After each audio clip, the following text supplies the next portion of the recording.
here from News on Minis. I'm here interviewing DC today about a game I got to demo at the PG Invitational called High Command. So to start off, DC, what is High Command? Well, High Command is a deck building game from Privateer Press. It takes place in the same world as War Machine and Hordes, the Iron Kingdoms. And in High Command, you play one of the factions of either War Machine, so Signar, Protector of Mena, Khador, and Krix, or you play one of the four factions of Hordes, Trollbloods, Circle Ouroboros, Scorn, and Legion of Everblight. And it is a deck building game, so you have a very basic deck to start out with at the beginning of the game, where you just have simple resources to help you purchase additional cards that make up your army in the game of High Command. Each person will have different army cards in front of them that they can purchase, and as they do so, those cards will be discarded. Once you've gone through your whole deck, you reshuffle, and you'll pick up those cards again in the new hand, and now you have army cards in your hand as well as resources. So you begin to fight over locations on the battlefield, and you try to capture the most locations to win victory points in the Iron Kingdoms. It sounds pretty interesting. What makes this different than other deck building games? Well, plenty of deck building games have the aspect of building up your deck from very simple at first to having more advanced cards as you go along. Right. But the real distinctions are two. Number one is the location cards where you play your cards, because then you're competing with the other players. Only one player can take a given location, so your cards are fighting against your opponent's cards at those locations. The second thing that really sets it apart is the marketplace. Rather than one communal marketplace, each player has one market for their faction. So you don't have a Krix player purchasing ironclads for their deck. A Krix player is only buying from the Krix cards, building up their deck, making it stronger, to fight against the Signar player and their ironclads and defenders and so forth. So, will there eventually be a point, because you only mentioned 8 of the 12 factions that exist in the game. Will we eventually see, if High Command's successful enough, do you guys plan on implementing the other factions as well? Well, we are already very confident in High Command. People have been having a great time playing it this weekend at Lock&Load. It's also been a huge success in playtesting, so we're already working ahead. War Machine High Command will come out in late August, assuming everything goes correctly. There could be delays potentially, but we're shooting for late August. And Hordes High Command will be coming out in late October, I believe. If everything goes well with those, we already have multiple War Machine and Hordes expansions planned, and those will come out towards the very end of the year or beginning of next year.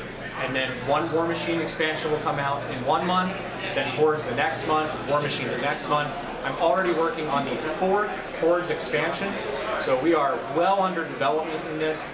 And we do have plans to eventually also release other factions. I really want to do the Convergence of Cirrus because I'm a bit of a fan of that particular faction myself.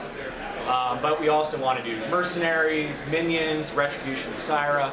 So we do have a lot going on in the future for High Command. So are the future expansions similar to like booster packs, or is it more of like a living card game where you buy a set and it has everything you need to play?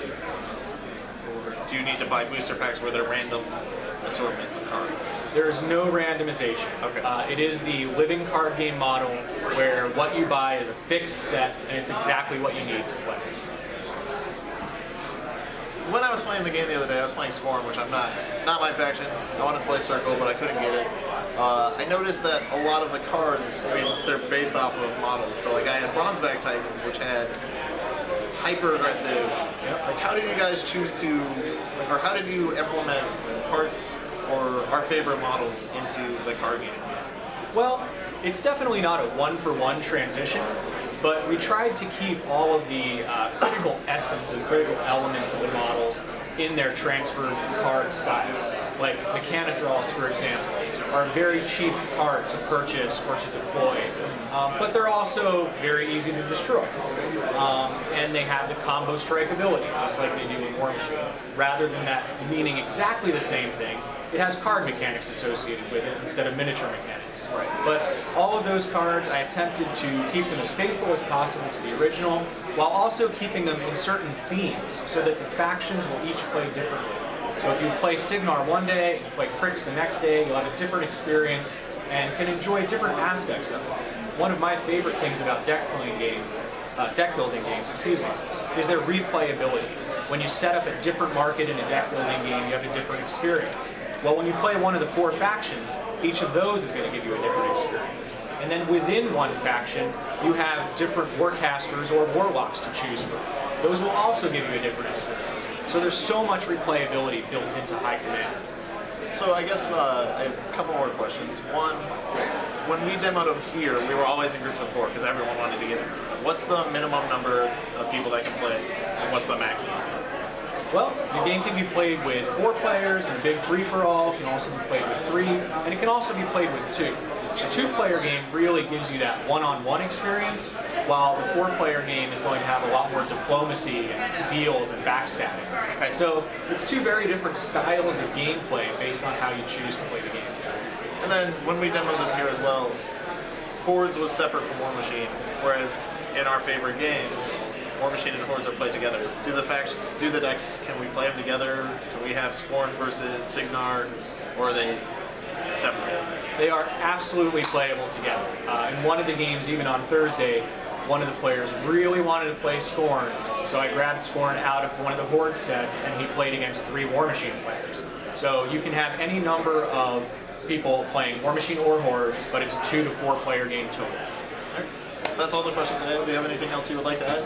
Well, I just want to add that we are really excited about High Command. We hope that you are too. There's a lot of big plans in the works for expansions, and we also think that even just the core sets on their own are great games with tons of replayability. We do also have plans for organized play in the future, so for those of you who want to get into various events, we'll have those for High Command as well. So plenty of things to keep a lookout for on the horizon. And I might just quit War Machine and play High Command. No, don't do that. No, when I demoed it, it was a great game. I thoroughly enjoyed it. It had all of my favorite aspects of collectible card games as well as deck building games, which I typically do not like, but I love this one. Well, and that's one of the things that we've seen so far is that folks who aren't necessarily big into card games still have really enjoyed High Command because of how it has that tie-in to War Machine and Hordes. And also, on the other side of the equation, folks who aren't that into miniatures games have really dug High Command too. So it's got a broad appeal. Yeah. No, it's a great game, and you guys should look forward to buying it in late August. Yep. So, thank you, DC. Thank you.